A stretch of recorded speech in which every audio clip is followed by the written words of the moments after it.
Good morning class. Good morning ma'am. तो आज date है 2 और हम लोग मैथ्स पढ़ेंगे।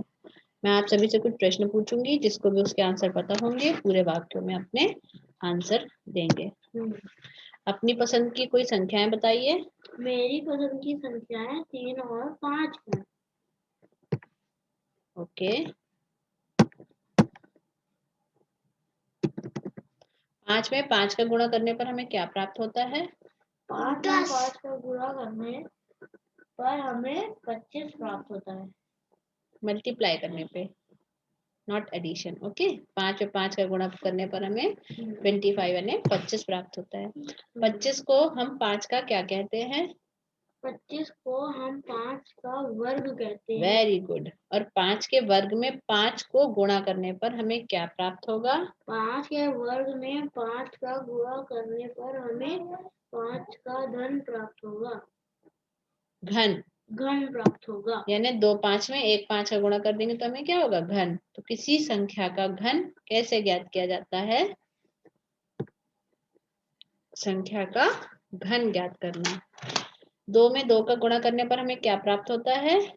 2 में 2 का गुणा करने पर हमें 4 प्राप्त होता है। है। तो संख्या 2 का घन कैसे ज्ञात किया जाता है? हम किस प्रकार निकालेंगे?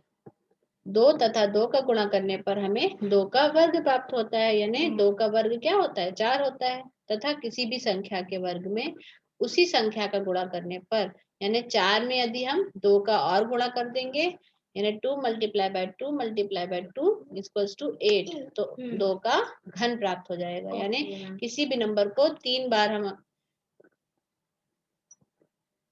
बार अगर मल्टीप्लाई करेंगे तो उसका घन प्राप्त हो जाएगा। ठीक है।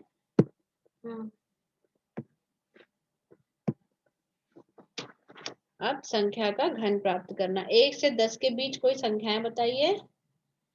1 से 10 के बीच 1 से 10 के बीच 4 मध्य तक संख्या 4 है। ठीक है, इसके मध्य की संख्या 4 है। यदि 4 का घन कैसे ज्ञात किया जाता है? यदि हम किसी भी संख्या को 3 बार गुणा कर दें तो प्राप्त संख्या दी हुई संख्या का घन होती है ना। जैसे संख्या a है कोई, तो इसका घन क्या होता है? a multiply by a multiply by a, उसका 3 टाइम्स मल्टीप्लीकेशन उसका घन कहलाता है। तो संख्या 4 का घन क्या होगा? 4 का घन 4 गुणे 4 गुणे 4 यानी 64। 4 चौको 16 और चौको 64, 16 चौको 64, 64। तो संख्या 4 का घन क्या होगा? तो संख्या 4 का घन 64 होगा। 4 का घन 64 होगा। ठीक है। संख्या 12 का घन कैसे ज्ञात करेंगे? 12 का वर्ग बताइए।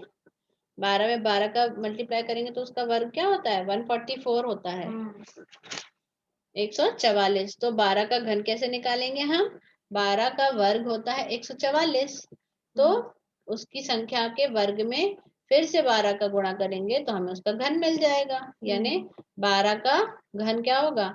12 गुणित 12 गुणित 12 गुणित 12 यानी 1728, 1728 उसका क्या होगा? 12 का घन होता है। इसी प्रकार यदि 15 का घन निकालना हो तो हम क्या करेंगे? 15 गुणे 15 गुणे 15 गुणे इक्वल्स टू 3375। Very good. किसी संख्या के वर्ग को ज्ञात करने का सूत्र बताइए। किसी संख्या को वर्ग को 2 टाइम्स मल्टीप्लाई करना है तो उसका वर्ग होता है, यानी स्क्वायर प्राप्त हो जाता है। और संख्या का घन ज्ञात करने का सूत्र बताइए। 3 टाइम्स मल्टीप्लिकेशन, उसका 3 बार गुणा कर दें तो उसका घन प्राप्त हो जाता है। संख्या 10 का घन ज्ञात करिए। 10 मल्टीप्लाई बाय 10 मल्टीप्लाई बाय 10 यानी 1000। संख्या 4 का वर्ग 16 है तो इसका घन क्या होगा? 64।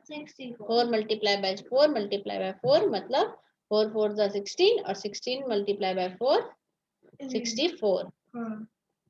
इसी प्रकार संख्या 2 का वर्ग 4 है तो इसका घन क्या होगा? 2 दूनी 4 दूनी 8। खाली स्थान भरिए। किसी संख्या का घन डैश मल्टीप्लाई बाय 3 होता है, यानी संख्या मल्टीप्लाई बाय 3 होता है। किसी संख्या का घन किसी संख्या का घन दो का घन नहीं, किसी संख्या का वर्ग उसका क्या होता है? किसी संख्या का स्क्वायर, यानी 2 बार उसका मल्टीप्लाई होता है। संख्या 2 का घन क्या होगा? 2 का घन 2 गुणा 2 गुणा 2 मतलब 2 दूनी 4 दूनी 8 होगा। इसी प्रकार 3 का वर्ग 9 है, तो 3 का घन क्या होगा? 3 मल्टीप्लाई बाय 3 मल्टीप्लाई बाय 3, यानी 9 मल्टीप्लाई बाय 3 कितना होगा? 9 मल्टीप्लाई बाय 27। किसी संख्या का घन उस संख्या का 3 बार गुणा होता है, मल्टीप्लिकेशन होता है। अब अपना अपना डायरी निकाल के होमवर्क नोट करेंगे। संख्या 14 तथा 20 का घन ज्ञात करके लाना, ठीक है? हाँ ठीक है। Okay class, that's all for today. Thank you class. Thank you.